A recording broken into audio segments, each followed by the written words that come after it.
Mga Lods! Welcome back sa channel. Ngayon, pakuusapan natin ang isa sa pinaka-mind-blowing, emotional at meta na webtoon or manhwa. Ito ang Omniscient Reader's Viewpoint o ORV. Imagine, isang tao lang ang nagbasa ng isang web novel hanggang sa huling kabanata. Tapos bigla, naging totoo ang buong kwento. Apocalypse, monsters, dokaebi, at isang sistema na parang live stream ng buhay at kamatayan.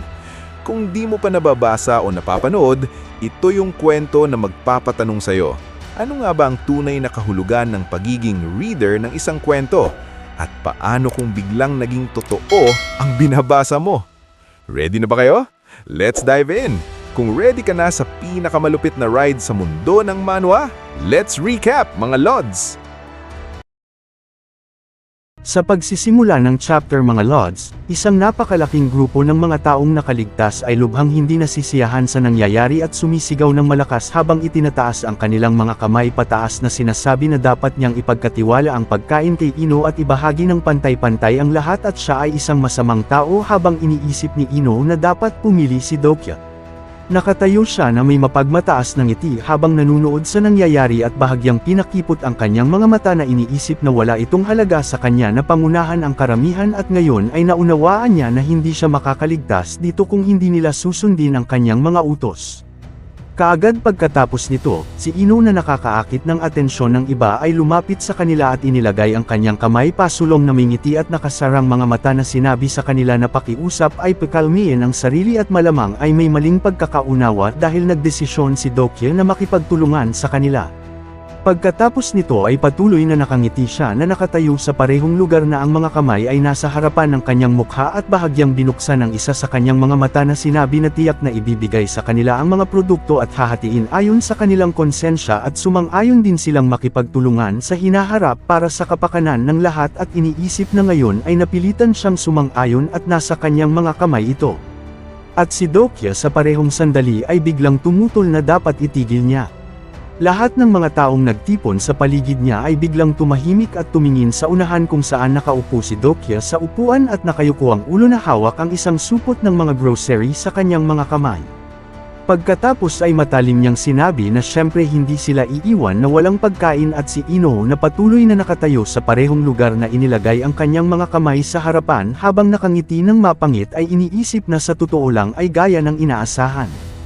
Sa mismong sandaling iyon ay matalim niyang sinabi na ngunit kaagad pagkatapos nito ay idinagdag na walang sinuman ang makakakuha nito ng libre at lahat ng mga taong nakatayo sa harapan niya ay lubhang nagulat sa balitang narinig nila at si Ino ay patuloy na nakatayo sa parehong lugar na kinuyam ang kanyang mga palad at binuksan ang kanyang mga mata at patuloy na nakangiti ng mapangit ay nasa kalituhan at natigilan. Nagkunwari siyang nakaupo sa kanyang upuan na walang emosyon ang mukha habang tumitingin pataas sa lahat ng iba habang sinasabi nila na nagsasalita siya ng kalokohan at dapat ay libre ang pagkain at mukhang ibebenta niya ito at ang notification window ng system ay nagpapalam na ilang constellations ang kumikinang sa kanilang mga mata at ang constellation secretive plotter ay humihili. Pagkatapos nito ay bahagyang inilipat ni Dokya ang kanyang tingin sa gilid at sinabi na lahat ay totoo at hindi siya nagtatrabaho sa kawanggawa at hindi niya pinagkakatiwalaan ang mga taong ito at si Ino na patuloy na nakatayo sa parehong lugar ay lubhang natigilan sa nangyayari at kinuyam ang kanyang mga ngipin sa hindi pagkakaunawa. Tumulo ang pawis sa kanyang pisngi at ang iba pang tao ay sinabi na kahit gaano pa karami ang pera na gusto niya. Sinabi niya na hindi niya kailangan ng pera. Lahat ng nakapalibot ay tumigil sa paghihintay ng sagot at lubhang natigilan ng si Dokya na nakaupo sa parehong lugar ay sinabi na coins lamang ang tinatanggap niya. Ang mga taong lumayo kay Dokya ay lubhang hindi nasisiyahan sa nangyari at nagreklamo sa isa't isa na nagbubulungan ng malakas at sinabi ni Yusang-a na talagang iniisip niya na tama ang kanyang pinili at ang presyo na 50 coins ay parang masyadong mahal. Si Hyunsang, Yusang-a at si Hilyang ay nakatayo sa kanilang mga lugar na may lubhang nalilitong tingin at tahimik lamang na hawak ang mga pagkain sa kanilang mga kamay at sinabi ni Dokya sa kanila kung gaano kaganda ang kanilang mga mata at dapat nilang nguyain sa susunod na kailangan nila ng 10 coins at ang system notification window ay nagpapalam na ilang constellations ay humihinga ng maluwag na hindi siya duwag. Ilang constellations ang nag-sponsor sa kanya sa halagang 100 coins. Biglang tumalikod si Dokya na patuloy na hawak ang supot ng pagkain sa kanyang mga kamay nang ang babaeng lumitaw na parang mula sa wala ay sinabi na walang dapat sabihin at siya mismo ang magbabayad ngayon. Tumingin si Hiwon sa gilid na may mapagkumpiyansang tingin habang may mga pasa sa kanyang katawan at sinabi na hindi niya ito kukunin ng libre.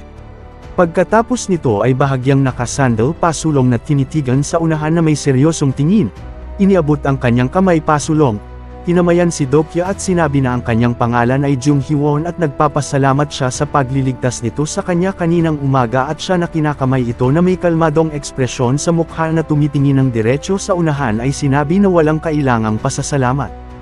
Kaagad pagkatapos nito ay tumayo sa tabi niya at itinuro ang kanyang kamay sa gilid na may mapanganib na ekspresyon sa mukha at sinabi na dapat bumaba mula sa langit patungo sa lupa at hindi ito ang tamang oras para sa puppy eyes upang makuha ang lahat ng mga produktong ito. Ang lalaki ay nagpanganib ng kanyang buhay. Pagkatapos ay matalim niyang idinagdag na mukhang plano nila tulad ng iba na anihin ang init gamit ang kamay ng iba at si Yusang-a at Hyun-sang na nakatayo sa kanilang mga lugar ay lubhang nahihiya pagkatapos marinig ang mga salita at tumingin sa sahig na malalim na humihinga. Patuloy na nakatayo si Dokya sa kanyang lugar na tumitingin ng diretso sa kanyang mga kaibigan na may pagtataka hanggang biglang sinabi ni Yusang-a na humihingi siya ng tawad. Mukhang hindi niya naisip na hindi rin niya kailangan ng libreng pagkain at si Hyun-sang na nakatayo sa tabi niya ay sinabi na nais niyang hayaan niya itong magbayad. Iniabot ni Dokya ang kanyang kamay pasulong na nakausli ang daliri at tumayo mula sa kanyang upuan na sinabi na kung igiit nila at tinanong kung alam na ng lahat kung paano magpalit ng coins at si Yusang-a na inilagay ang kanyang daliri laban sa kanya kung saan nabuo ang isang maliit na asol na liwanag ay sinabi na oo, natutunan nila ito ilang araw na ang nakalipas. Isang kakaibang simbolo na may mga arrow sa magkabilang gilid ng isang coin na may asul na glow ay lumitaw sa pagitan ng mga daliri ng dalawang ito at sinabi niya na kung magdedampi sila ng mga daliri at sasabihin sa kanilang sarili ang kinakailangang halaga at ang system notification ay nagpapalam na ibinigay ni Hilyang sa kanya ang 20 coins. Patuloy na nakatayo si Dokya sa lugar na bahagyang nakasandal pasulong na tumitingin pababa sa nawawalang simbolo ng coin at sinabi na binigyan niya ito ng 10 coins pa at si Hilyang na nakatayo diretso sa harapan niya na may mapagkumpiyansang mukha ay sinabi kung anong klase ng tsokolate ang kinain niya ngayong araw.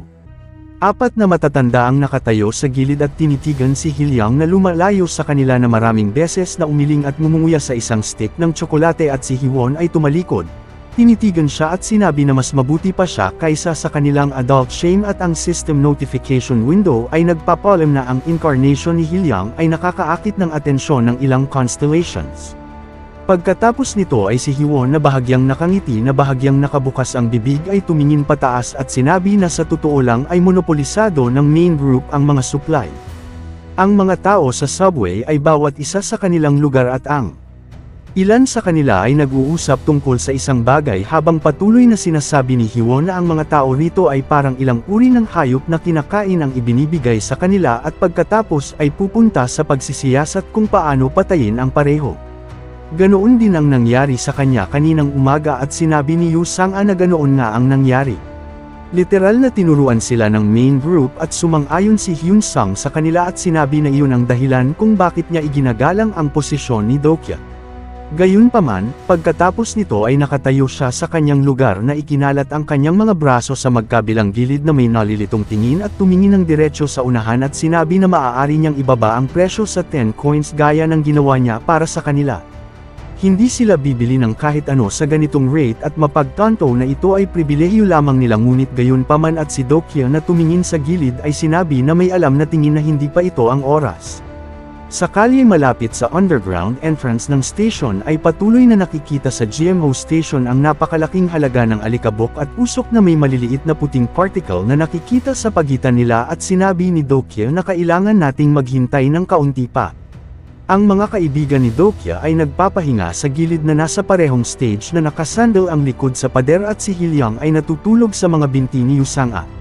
Sa oras na iyon sa tabi ng parehong mga upuan ay si Hyun-sang na inilagay ang kanyang kamay pasulong ay patuloy na nagpatuloy sa dialogo at sinabi na si Dokya ay dapat ding matulog at siya ang mananatili sa duty at siya na naghahalungkat sa supot ng pagkain ay lubhang abala at sinabi na hindi at marami pa siyang dapat gawin ngunit hindi niya maintindihan kung anong uri ng trabaho ang pinag-uusapan niya.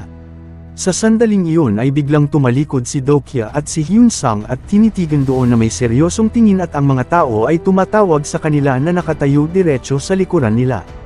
Araw na sa labas at ang hangin sa palibot ng underground entrance ng GMO station ay halo ng alikabok at usok na may maliliit na puting particle na paminsan-minsang nakikita.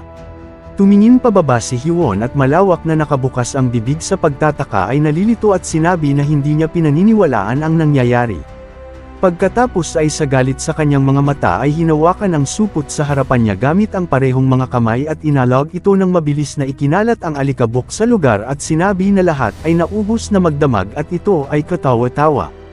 Pagkatapos ay naglakad sila at nagbulungan pagkatapos ay naubos nila lahat ng sabay-sabay at si Dokya na nanunood sa nangyayari ay iniisip na habang tumatagal siyang tumitingin dito ay lalong napagtanto niya kung gaano kasinungaling ang unang impresyon at na siya ay lubhang malakas ang espiritu. Si Ino na gumagawa ng malakas na tunog ay dahan-daang inilipat ang kanyang kamay sa gilid ng kurtina ng tolda at patuloy na sinasabi na hindi lamang ang grupo ng mga taong alienated ang bumibili. Sumunod sa kanya ay lumabas si Han mula sa tolda na inihagis ang kanyang jacket sa kanyang likod at ang iba pang survivors ay tumingin sa kanilang direksyon.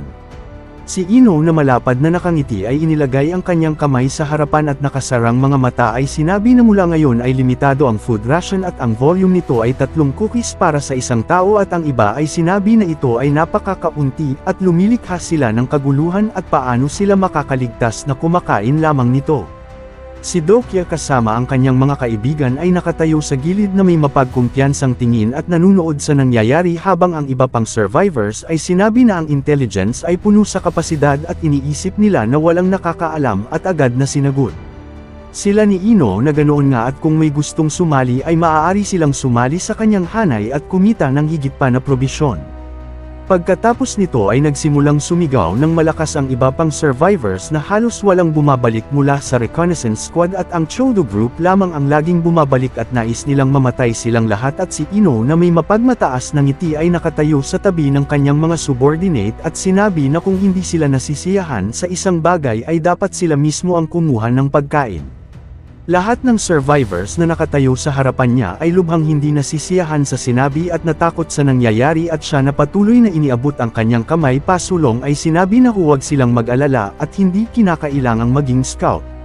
May isa pang paraan. Ayaw din niya noon ngunit pagkatapos nito ay ngumiti siya ng mapang-asar at tumingin sa unahan na bahagyang pinakipot ang kanyang mga mata at sinabi na kahapon ay ginawa ni Dokya na maunawaan nila ang isang kakaibang bagay at si Dokya na nakatayo sa kanyang lugar na tumitingin sa unahan na may mapagkumpiyansang mukha ay sinabi na ito ay isang kakaibang bagay at nagsimulang magpaliwanag na kagabi ay binili ng main group ang kalahati ng kanyang mga supply. Pagkatapos nito ay nagsimulang alalahanin ang mga pangyayari noong nakaraan nang lumapit sa kanya si Ino kasama ang kanyang grupo at sinabi na talagang ginawa niya ang pinakamasamang pagpili at pagsisihan niya ito at patuloy na nagpaliwanag si Dokya na syempre ay nagbayad siya ng nararapat na halaga para sa kanila. Kaagad pagkatapos nito ay si Ino na nakabukas ang mga braso sa magkabilang gilid ay ngumiti na nakasarang mga mata at tila may maliliit na asul na bituin na lumulutang sa paligid niya na sinabi na may saysay ang kanyang mga salita at walang libre sa mundong ito. Kung nais nilang kumain ay kailangang patunayan na sila ay karapat-dapat at kung magpasya sila na ganoon nga ay inaakusahan sila ng paggawa ng isang bagay na may halaga. Lahat ay patas at ang system notification window ay nagpapalim na na-activate ng character ang level 2 on-site skill. Kaagad pagkatapos nito ay napagtanto ni Dokya na ganito nga ang ginagamit niya sa kanya. Patuloy na nakatayo siya sa kanyang lugar sa tabi ng kanyang mga kaibigan at nanunood sa nangyayari at sa harapan niya ay nakatayo ang mga taong may pulang mga mata na parang walang balat at si Ino ay patuloy na sinasabi na nagpapasalamat siya sa praktikal na payo ni Kim Dokya. Kaagad pagkatapos nito ay inilipat ng lahat ng survivors sa subway ang kanilang galit na tingin sa kanya at tumingin sa unahan na may dugong pagnanasa at sinabi na lahat ay dahil sa kanya at iniisip ni Dokya na nagtataka lang siya kung paano maaaring maging ganoon katanga ang mga tao at tungkol ito sa skill ng instigation. Naalala ni Dokya na nakatayo sa kanyang lugar na tumitingin sa unahan na may seryosong tingin at si Hiwon na nakatayo diretso sa harapan niya ay tinitigan siya na may disappointed na tingin at bahagyang nakabukas ang bibig na sinabi na pinayagan niya ang main group na kunin muli ang lahat ng pagkain at dapat ay may pagtatangka na pahinain ang kanyang kapangyarihan sa pamamagitan ng pagpapadali sa mga transaksyon sa pagitan ng mga tao. Pagkatapos nito ay bahagyang inilipat niya ang kanyang ulo sa gilid na may kalmadong ekspresyon sa mukha at sinabi na sa pangkalahatan oo. Nais niyang magising ang mga tao sa kanilang sarili at iniisip niya na siya ay kamanghamanghang insightful at agad na sinabi ni Hiwon na kung ganoon ay hindi kinakailangang ibenta ang pagkain sa main group at hindi nagbago ang sitwasyon. Pagkatapos nito ay patuloy na nakatayo siya sa parehong lugar at sinabi na mali siya at tinulungan niya ang mga coins na iniisip na hindi isa kundi 1,450 at si Hiwon na nakatayo diretso sa harapan niya ay lubhang nagulat sa narinig at hindi maintindihan kung ano ang nangyari. Tumalikod si Hiwon sa gilid at may takot at hindi naiintindihang tingin na sinabi na iniisip ni Dokya sa isang hindi kilalang lugar at tumingin kay Yusang-a na sinabi na hindi siya dapat pagkatiwalaan sa lahat at siya na tumitingin sa kanyang direksyon ay bahagyang ngumiti, isinara ang kanyang mga mata at sinabi na pinagkakatiwalaan niya siya. Sa parehong sandali ay tinanong niya kung may naiwan siya para sa kanyang sarili. Si Dokya na tumitingin sa unahan na may stupid na ekspresyon sa mukha at bahagyang nakabukas ang bibig ay sinabi na wala at naibenta niya ang lahat at si Hiwon ay lubhang nagulat dito at hindi maintindihan kung ano ang nangyari. Si Yusang-a ay nakatayo sa tabi ni Hiwon na ngumiti at itinuro ang kanyang hintuturo pasulong at bumalik sa gilid na nanginginig sa galit at sinasabi na siya rin ay nagtiwala sa taong ito at si Dokya na nakatayo sa kanyang lugar ay tinusok mula sa gilid ng isang maliit na stick. Kaagad pagkatapos nito ay tumalikod siya sa gilid at tumingin pababa na may nagulat na ekspresyon kung saan nakatayo si Hilyang na iniabot ang isang stick ng tsokolate sa kanyang kamay patungo sa kanyang direksyon. Pagkatapos nito ay hinaplos niya ang ulo ni Hilyang at sinabi na malamang ay hindi niya ito kailangan, dapat kainin niya mismo at si Hilyang na patuloy na hawak ang stick ng tsokolate sa kanyang kamay ay tumango at tumingin ng bahagya pataas na may mabait na mga mata na nagpapahayag ng pag-aalala. Ang kanyang mga kasama ay nakatayo sa tabi niya at tahimik lamang habang siya na ikinalat ang kanyang mga braso sa magkabilang gilid ay itinuro ang kanyang ulo patungo sa kanila at sinabi na dahil ito ay isang paksa na kung may natitira sila mula kahapon ay kailangan nilang tapusin ito ngayon. Idinagdag ni Han na mas mabuti kung mamamahala sila sa mga supply sa pagtatapos ng araw na ito at sa mismong sandaling iyon sa parehong subway station ay isang napakalaking bilang ng ordinaryong tao ang papalapit kay Dokya na may benda sa kamay at may hawak na sandata sa kanyang balikat at ang iba naman ay nag-uusap na masyadong mahal ang 200 coins para sa isang pack at wala silang mapagkukunan ng ganoong halaga at sinabi niya na kung ganoon ay dapat silang umalis. Isang pulang arrow sign ang nakasabit sa gitna ng pader at may arrow ito na nagpapakita na sa direksyong iyon ay ang 333rd station at ngayon ang 334th. Si Kim Dokya ay nakatayo sa gitna ng railroad tracks at bahagyang lumuhod. Inilagay ang isang kamay sa kanyang balikat at inilagay ang dalawa sa kanyang noo habang isang napakalaking halaga ng alikabok ang lumulutang sa paligid. Bigla siyang tumalikod at tumingin ng bahagya pataas, ibinaba ang kanyang kamay hanggang sasabihin sa kanya na ang lahat ng pumunta sa direksyong iyon ay namatay.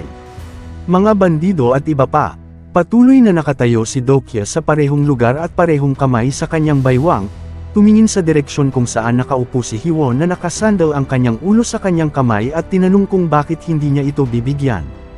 Patuloy itong nakaupo sa parehong lugar, tumingin ng bahagya pababa at nakasandal ang ulo sa kamay. Sinabi na pala, mukhang hindi pa siya nagpasalamat dito, ngunit sinabi nito na mukhang nasabi na niya iyon at iyon nga ang nangyari. Pagkatapos nito, biglang tumayo si Hiwon na bahagyang nakasandal pasulong at sinabi na kung ganoon ay gagawin niya ito muli.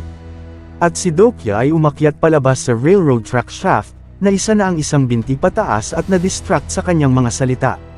Umakyat si Dokya palabas sa shaft at tumingin sa unahan kung saan ang isang lalaki na may pulang sweater sa tabi ng tolda ay nakikipag-usap sa isa pa. At sinasabi ni Hiwon na dapat niyang makita ang payle na lalaki na sumalakay sa kanya kahapon. Mas mabuting huwag hawakan ang masamang lalaking iyon. Pagkatapos ay inilipat niya ang kanyang tingin sa direksyong puno ng galit at dugong pagnanasa at sinabi na siya mismo ang tatapos dito. Pagkatapos nito ay may imahe si Dokya sa kanyang isipan ni Hiwon na nakatayo na nakababa ang mga braso sa tabi ng kanyang katawan at may mapanganib na tingin sa direksyon at iniisip niya na siya ay isang babae na ang kapalaran kung walang tulong ng kanyang kamay ay magiging mapanglo at maaaring pumili siya ng sponsor para sa kanyang sarili dahil naging iba ang lahat at siya ay isang registered character sa nobela hanggang sa lumitaw ang isang system notification window na may impormasyon tungkol sa kanya diretso sa harapan niya. Sa parehong sandali, biglang tumalikod siya sa gilid at nakita ang isang nakakatakot na larawan at lubhang nagulat dito. Ilang lalaki ang nagdadala ng isang matandang babae at isang dalaga papasok sa tolda at bigla siyang tumalon mula sa kanyang upuan at tumakbo pasulong, malawak na binuksan ang bibig na may hindi kasiyahan, na sinasabing dapat niyang makita na ang mga scoundrel na iyon ay hindi lamang dalaga kundi pati matatanda ang hinahatak papasok dito. At si Dokya na nakatayo sa likuran niya na sinusubukang pigilan siya ay sinabi na may binabalak itong ngunit patuloy itong tumakbo pasulong at sinabi na nais niyang pigilan sila. Kung ang mga taong katulad nila ay sasali sa reconnaissance squad, hindi sila babalik kaagad. Pagkatapos nito ay sinabi ni Dokya na hindi niya sila mapipilit na gawin ang isang bagay tulad ng magutom at agad itong tumalikod sa gulat pagkatapos marinig ang mga salita at labis na disappointed habang iniisip niya ang unique attribute ng maliit na tao. Bigla itong tumigil sa lugar at dahil sa hindi kasiyahan ay ikinalat ang mga braso sa magkabilang gilid, bahagyang nakasandal pasulong, sinabi na malamang ay mananatili lang siyang nakatayo at manunood. At nakatayo siya sa parehong lugar at sinabi na sa kasalukuyang sandali ito ang pinakamahusay na desisyon at dahilan na sa pangalan pa lamang ay maaaring mukhang walang espesyal dito ngunit sa kanyang mga pamamaraan ng kaligtasan ito ay isa sa mga attribute na prone sa hyper-evolution. Tumingin ng diretso si Hiwon sa unahan na may disappointed na tingin na puno ng galit at puot na sinasabi na nagsasalita siya ng kalokohan at patuloy siyang nagpaliwanag na ang antas ng attribute ng maliit na tao mismo ay ordinaryo ngunit depende sa kaso ay maaaring umabot sa rare at maging legendary at isa sa pinakamalakas na attribute ng Mad Butcher ay nag-evolve din mula rito. Pagkatapos nito ay si Dokya na may kalmadong ekspresyon sa mukha ay tumingin ng diretso sa unahan at bahagyang itinaas ang kanyang kamay ng mas mataas at sinabi na ibig sabihin ay hindi malulutas ang problema kung hihinto sila ngayon, mangyayari ito muli at muli hanggang sa magkaroon ng sapat na pagkain ng mga tao at iniisip niya na siya ay isang passing character lamang ngunit marahil ay dapat niyang isaalang-alang na gawin itong kanyang kompanyon. Pagkatapos nito ay naalala niya ang window na may characteristics ni Hiwon at infocus ang kanyang atensyon sa isa sa mga linya na iniisip na ang tanging bagay na nakakaabala sa kanya ay na siya ay isang maliit na tao na may skill na Demon Slayer.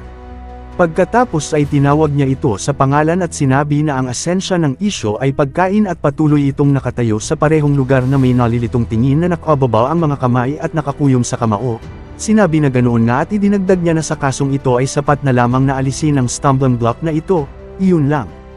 Nakatayo ito sa parehong lugar at hindi maintindihan kung ano ang pinag-uusapan niya at si Dokya na bahagyang nakasandal ang ulo sa gilid ay hawak ang smartphone sa isang kamay diretso sa harapan niya at may tahimik na confident na tingin ay iniisip na oras na para siya lumitaw.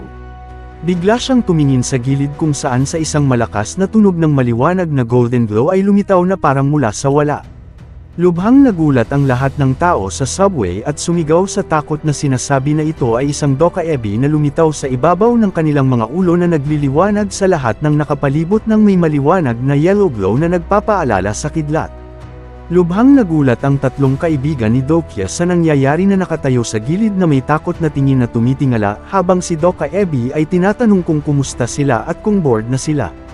Si Dokya at si Hiwon ay nakatayo sa kanilang mga lugar at nanunood sa nangyayari na tumitingala ay lubhang nagulat at patuloy niyang sinabi na ang kanyang kaibigan na orihinal na namamahala sa channel na ito ay sumailalim sa disciplinary action at kaya siya ang bahala. Isang itim na dokaebi na may maliliit na sungay ng tupas sa mga gilid ay lumitaw sa ere at tumulo ang pawis mula sa kanyang balahibo habang isang napakalaking bilang ng yellow lightning na nagmumula sa kanya ay lumilipad sa paligid at tinanong niya kung anong senaryo ito at iniisip ni Dokya na ito ay hindi si Biyong.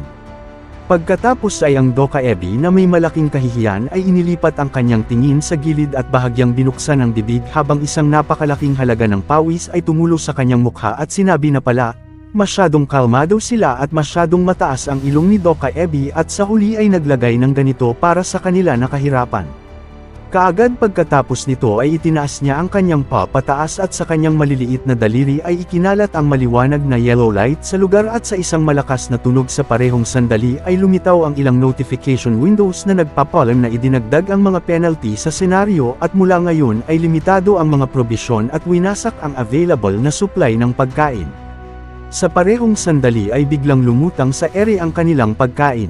Ito ay nabalot ng maliwanag na yellow light at sinabi nila na ang pagkain ay ngayon ay cave-like.